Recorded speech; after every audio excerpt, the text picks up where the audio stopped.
और बारिश के बीच ही कोरोना वायरस का खतरा भी मंडरा रहा है। देश में 257 कोविड के एक्टिव मरीज हैं। सिर्फ एक हफ्ते में ही 150 से ज्यादा नए कोविड मरीज पाए गए हैं। मुंबई की बात करें तो 53 नए कोविड के मामले सामने आए हैं और इस बीच नवजात बच्चों में भी कोविड देखा जा रहा है। JN1 वेरिएंट की चर्चा भी बढ़ गई है। दिखाते हैं आपको ये रिपोर्ट। 4 महीने का ये नवजात कोविड पॉजिटिव है। सांस की तकलीफ के साथ मुंबई के KJ सुमैया अस्पताल में भर्ती हुआ। 8 दिन वेंटिलेटर पर रहा, अब ऑक्सीजन पर है। बच्चे, बुजुर्ग और पहले से बीमार लोगों को कोविड ज्यादा परेशान कर रहा है। सांस लेने में तकलीफ थी, इसलिए हॉस्पिटल में आया था। जब कैजुअलिटी में अटेंड किया हम लोगों ने, उसका ऑक्सीजन लेवल 80% के अराउंड था।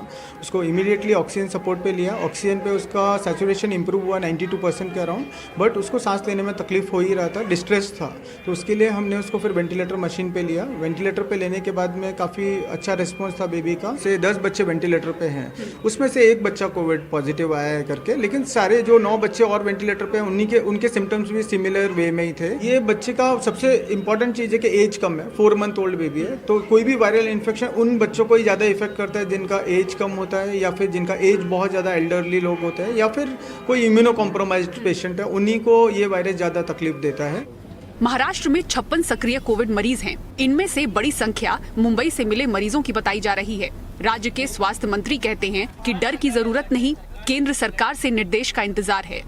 सरकार बिल्कुल अलर्ट है। कोई भी अगर ऐसा कुछ हेल्थ रिलेटेड प्रॉब्लम होगा तो उसके लिए जो कुछ उपाय योजना करनी चाहिए, उसके लिए सरकार बिल्कुल अलर्ट है। हम आपके माध्यम से फिर से लोगों को अपील करते हैं कि ऐसी कोई भी घबराने की जरूरत नहीं है। अभी SOP जारी करने की जरूरत नहीं है। हम लोग बार मतलब सेंट्रल गवर्नमेंट से भी हम लोग संपर्क में है। अगर ऐसी कुछ SOP सेंट्रल गवर्नमेंट से आएगी तो हम लोग उसका भी अनुपालन करेंगे, लेकिन अभी तो उसकी जरूरत नहीं है। भारत में कोविड के 257 सक्रिय मरीज हैं। पिछले एक हफ्ते में ही 164 नए मामले देश ने देखे हैं। महाराष्ट्र, केरल, तमिलनाडु में सबसे ज्यादा ये मामले हैं। महाराष्ट्र में एक हफ्ते में कोविड के 44 नए मरीज मिले हैं। मुंबई के KEM अस्पताल में कैंसर किडनी के 2 मरीजों की मौत उनके कोविड पॉजिटिव आने से भी चर्चा में बनी हुई है, क्योंकि हांगकांग, सिंगापुर, थाईलैंड, चीन में बढ़ रहे कोविड के मामले और मौतों ने भारत में भी चिंता बढ़ाई है। इस साल कोविड का नया वेरिएंट JN1 परेशान कर रहा है। थोड़े से केसेस अब बढ़ गए हैं और वो इसकी वजह ये है कि एक नया वेरिएंट ओमिक्रॉन का, जो कि पहले बहुत सारे वेरिएंट आए हैं, एक नया वेरिएंट JN1 है, वो आया है और उसके फर्दर सब वेरिएंट्स आ गए हैं। लेकिन अगेन मैं यही कहना चाहूँगा कि अच्छी बात यह है कि जो लोग वैक्सीनेटेड हैं, फुल्ली वैक्सीनेटेड जिसको हम कहते हैं, और जिन्होंने 3rd वैक्सीन का बूस्टर ले लिया है, वो इससे प्रोटेक्टेड हैं।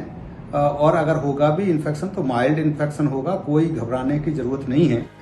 हालांकि WHO ने पहले कहा था कि JN1 और इसके जैसे वेरिएंट्स में इम्यून सिस्टम से बचने की क्षमता होती है, लेकिन अभी तक कोई ठोस सबूत नहीं कि ये पुराने ओमिक्रॉन वेरिएंट की तुलना में कितने गंभीर हैं। दिल्ली से मुन्ने भारती, मुंबई से अक्षय के साथ पूजा भारद्वाज की रिपोर्ट, NDTV इंडिया।